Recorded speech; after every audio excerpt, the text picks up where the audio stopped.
Di ba may digmaan pong nagaganap sa Middle East? Sa tingin po ninyo, ito pa rin po ba yung time para mag-invest yung mga tao sa real estate?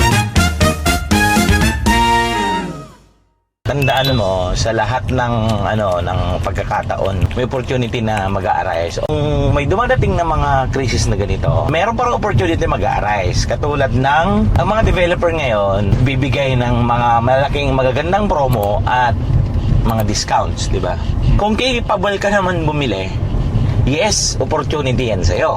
Pero kung hindi ka capable o halimbawa medyo affected ka or halimbawa yung business mo, yung cash flow mo affected dun sa mga nangyayaring crisis ngayon, sa tingin ko Mag-hold up po muna. O mag-hold ka muna. So depende sa'yo. So kung halimbawa isa ka nandun ka sa side na itong gera na to ay nagbigay sa'yo ng opportunity or itong sitwasyon na to ay nagbigay sa'yo ng opportunity, this is the best time para ilagay mo sa